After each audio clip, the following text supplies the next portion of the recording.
There is a yard in Medina County, Ohio, that has been producing honey since the 1870s. Not because the forage was better than the yards around it, not because the bees were different stock, or the equipment was more sophisticated. The hives in that yard were placed against the north side of a windbreak, in partial afternoon shade, with their entrances facing east. Every other beekeeper in the county thought that was a mistake. They were wrong. In the commercial apiaries of Ohio and Indiana during the 1880s, beekeepers who kept detailed production records began to notice a pattern that did not fit the standard guidance of the era.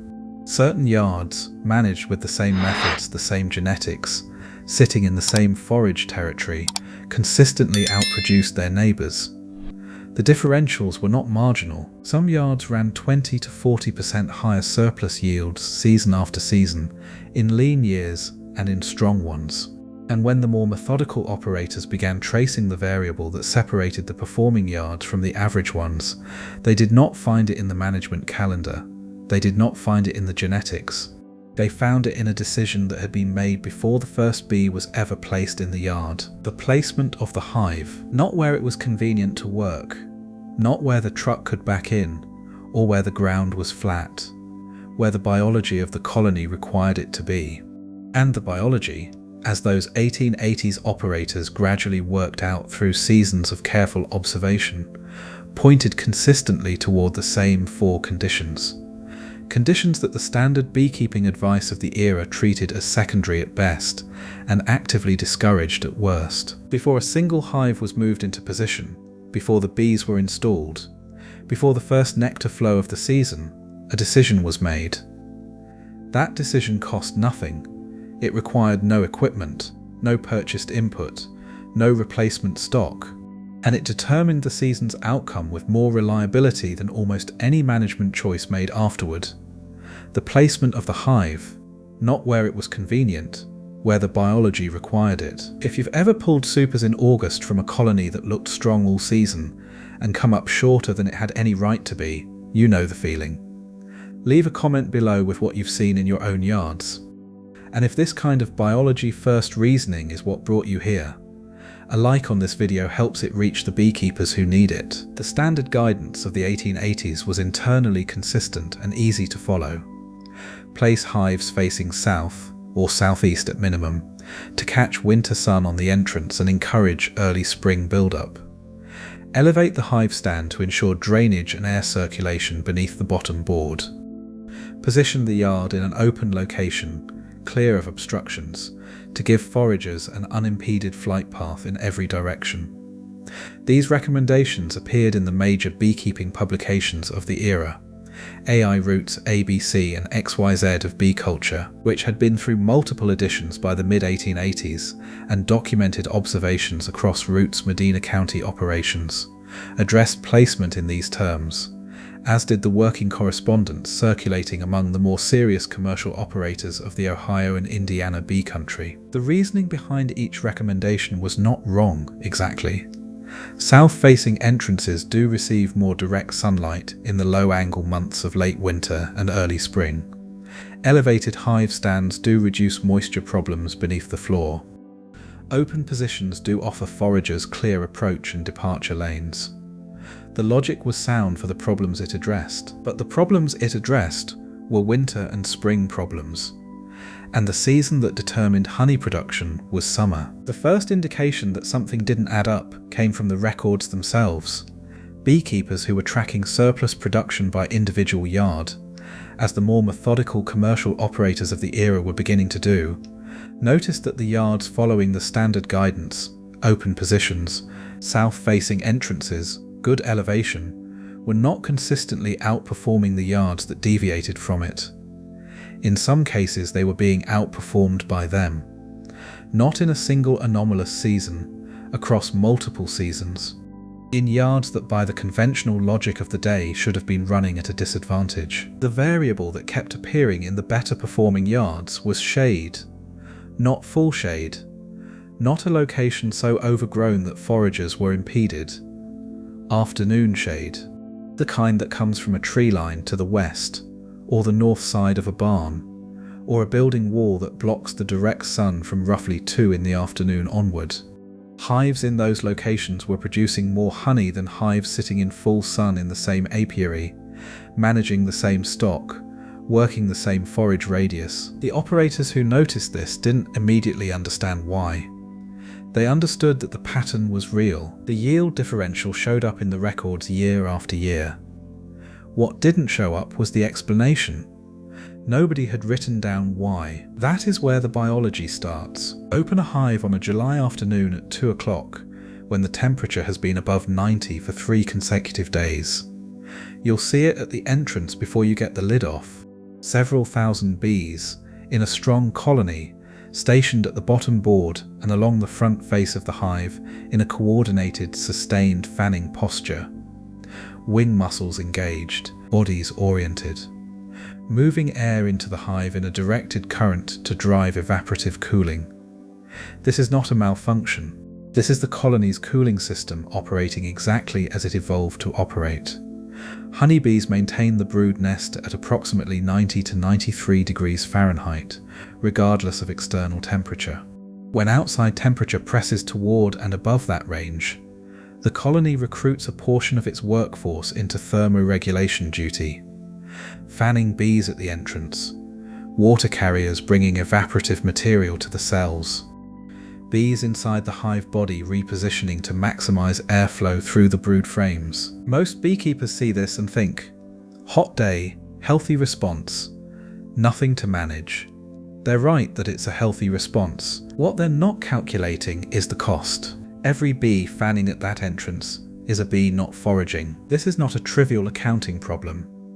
A strong colony entering a peak nectar flow might dedicate several thousand workers to thermoregulation on a sustained hot afternoon. Not once. Every afternoon the heat crosses that threshold. Those bees are not in the field. They are not carrying nectar. They are managing a temperature problem that the placement of the hive created, and that a different placement decision could have substantially reduced. The 1880s operators, who were keeping production records, began to see this connection not in biological terms. They did not have the language of colony thermoregulation that modern research later provided, but in observational ones. The hives in full afternoon sun showed more entrance activity, more clustering at the exterior, more water-carrying behaviour during the warmest hours of the day. The hives in afternoon shade showed less of all of it. And at the end of the season, the hives in afternoon shade showed more honey. The connection wasn't a mystery once you watched it for a full season, but there was a second piece to the placement question that afternoon shade alone did not account for. A piece that took longer to observe because it happened at a time of day when most beekeepers weren't watching. Most beekeepers observe their hives during the middle of the day. That's when inspections happen, when supering gets done, when management decisions get made. Morning entrance activity, specifically the departure behaviour of foragers in the first 2 hours after sunrise, is something most beekeepers only observe by accident. The operators in the 1880s who were watching their yards from before dawn noticed something consistent. Colonies with east-facing entrances catching the direct light of the rising sun, began their morning foraging departure earlier than colonies facing south, west, or north. The morning sun struck the entrance face, warmed the landing board, and foragers read that temperature signal and began departing. Not dramatically, 20 to 40 minutes earlier than the south-facing colonies in the same yard, depending on the season and the specific topography. Most beekeepers never saw this, because it looked from the outside like a healthy hive doing exactly what a healthy hive does in summer. 20 to 40 minutes does not sound like much. But run that arithmetic across a 4-week nectar flow, an extra half hour of foraging per day per colony over 28 days, across a workforce of 30,000 active foragers making multiple trips per hour, accumulates into a measurable weight difference at the extractor. More forager trips per day, more nectar per trip compounded across the workforce. More honey in the supers at the end of the flow. It was not the east-facing entrance alone that produced the yield differentials in those Ohio yards. It was the east-facing entrance combined with afternoon shade. Morning sun to trigger early departure. afternoon protection to prevent the thermoregulation recruitment that pulled foragers off the field during the hours when nectar availability was still high and temperatures were peaking.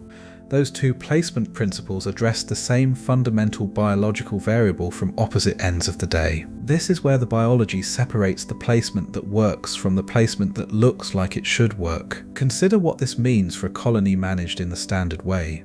A south-facing entrance catches midday sun directly, which offers no meaningful morning departure advantage because the sun angle at 7 in the morning falls on the side of the hive, not the front. The entrance sits in shadow during the hours that matter most for early forager departure. Then, through the hottest part of the afternoon, the same south-facing entrance sits in full direct exposure. The hive body absorbs heat, interior temperature climbs. The thermoregulation response mobilizes. Foragers that should be in the clover field are standing at the bottom board moving air. The south-facing placement addressed a winter problem. It created a summer one. The sun wasn't helping the hive. It was taxing it. Now set that same colony at an east-northeast orientation against a tree line that begins throwing afternoon shade across the yard at 2 o'clock. The morning sun hits the entrance face at first light. Foragers begin departing while the south-facing colonies are still idling, waiting for the sun to reach their entrance. By mid-afternoon, when temperature peaks and the south-facing hives are recruiting their thermoregulation workforce, the shaded colony's interior is 5 to 8 degrees cooler. The thermoregulation response is smaller. More bees are in the field. The forager column that both colonies started the day with is different in composition by 3 o'clock. In the sun-exposed yard, several thousand of those foragers have been redirected to cooling duty. In the shaded yard, they are still working the flow. That difference, multiplied across every hot afternoon of a 4-week flow, is where the yield differential in the 1880s records lived. The beekeepers who understood this weren't reducing their colony's workload. They were redirecting it. The third principle in the placement framework the 1887 beekeepers were working with was wind, not protection from storm wind, which creates its own management problems. Protection from the ordinary prevailing summer wind that most beekeepers never think about, because it doesn't look like a problem. A forager carrying a full nectar load, flying into a steady 15-mile-per-hour headwind on her return trip to the hive, burns more energy per trip and completes fewer trips per day than a forager making the same journey with the wind at her back. This is not a dramatic effect on any single trip. Compounded across 30,000 foragers, making dozens of round trips per day over a month-long flow, it is not a trivial one. The yards in the 1880s that were positioned with a natural or structural windbreak on the upwind side, so that returning foragers approached the entrance from a sheltered angle rather than a headwind one, showed a pattern of higher trip frequency in extended observation. The forage radius was the same. The bee population was the same. The forager was simply delivering more loads per day because each trip cost her less. The fourth principle was thermal mass. Building walls, rock outcroppings, dense tree lines on the west and south, embankments that blocked afternoon radiation. Not primarily to provide shade, though shade was a consequence, but to provide thermal buffering. A hive situated against a stone barn wall on the north side sat in a microclimate that experienced smaller temperature swings through the day. The stone absorbed heat through the morning and released it slowly, moderating the afternoon peak that drove the thermoregulation response in the exposed yard hives. The colony never reached the sustained high temperature that its counterpart sitting on open ground in the same yard reached at 2 in the afternoon. The thermoregulation demand was lower because the temperature problem was smaller. None of these four principles by itself produced the yield differentials recorded in the better performing Ohio and Indiana yards. Together they kept more of the colony's workforce oriented toward foraging through the afternoon hours of the peak flow period, the hours when nectar availability was high and hive temperature was highest, and the competition between those two demands was most acute. Here is what the complete framework looked like in practice. The entrance faced east to northeast, not a slight deviation, a deliberate orientation. The hive received direct morning sun on the entrance face from shortly after sunrise through the midday hours. By early to mid-afternoon it moved into shade from a tree line, building wall or terrain feature on the western side. The yard was positioned so the prevailing summer wind came across the side or rear of the hives rather than directly into the returning forager's flight path. And the hive sat against or near a thermal mass that buffered the sharpest daily temperature peaks. That combination, applied once before the season started, changed the demographic composition of the colony's active workforce during every afternoon of every nectar flow that followed. Without opening the hive, without making any management decision during the flow, without adding a single input, placement is a permanent management decision. Most beekeepers never think of it that way. Why did this framework not survive into the 20th century in any organised form? The answer follows the same trajectory as most other precision management knowledge from this era. The commercial expansion of American beekeeping through the early 1900s organised itself around operations managing hundreds of colonies across whatever land was available. When you're setting 200 hives in a rented field before a spring migration, you do not have the option of optimizing each hive's entrance orientation relative to the morning sun and the prevailing wind. Logistical placement replaced biological placement, and the published guidance written by and for operators working at scale gradually stopped making the distinction between what placement did to the colony and what it did to the beekeeper's workload. By the time the national beekeeping publications of the 1920s and 1930s were codifying standard practice, placement had been reduced to a few practical rules: good drainage, clear flight path, south-facing entrance when possible. The observational multivariable framework from the 1880s had no commercial advocate and no product attached to it. It disappeared not because it stopped working. It disappeared because the industry stopped watching the yards closely enough to know it was working. The biology has not changed. A colony in full afternoon sun in July is still recruiting a portion of its workforce into thermoregulation instead of foraging. The east-facing entrance is still triggering earlier morning departure than the south-facing one on clear summer mornings. The forager returning into a headwind is still completing fewer trips per day than the one landing with it. And the hive in a thermally buffered position is still reaching a lower peak temperature on a hot July afternoon than the hive sitting exposed in the open yard, still keeping more of its forager column in the field through the hours when nectar availability is highest. None of this requires a purchase. All of it requires a decision, made once, before the season opens. There is a simple observation available to any beekeeper who wants to know where they stand. Go to your hives at 2 in the afternoon on a clear July day when the temperature is above 85. Look at the entrance. Count roughly the bees stationed there in sustained fanning posture. That number represents a fraction of your forager column that is not in the field at the peak of the afternoon nectar window. Then consider what it would cost to move those hives to a position that received afternoon shade. The forage is the same, the bees are the same, the flow is the same. The flow is the same. The only variable that changes is the address. The beekeepers of 1887, who placed their hives in what looked like the wrong spot to every neighbour who walked past, understood something that has not changed. A colony spending energy on temperature is a colony not spending energy on honey. And the placement decision, made in late winter before the season opens, determines how much of that trade-off the colony is forced to make every afternoon from June through August. They were not innovators, they were observers. They watched the entrances of hives that were performing well and hives that weren't in the same yards, on the same days at the same temperatures. They followed the observation to the cause, and then they moved the hives. That window opens every year in late winter, when the yards are being set and the season has not yet started. The decision that gets made in that window runs forward through every hot afternoon of the flow that follows. If this kind of historically grounded reasoning shifts how you think about your own yard layout, leave a comment below.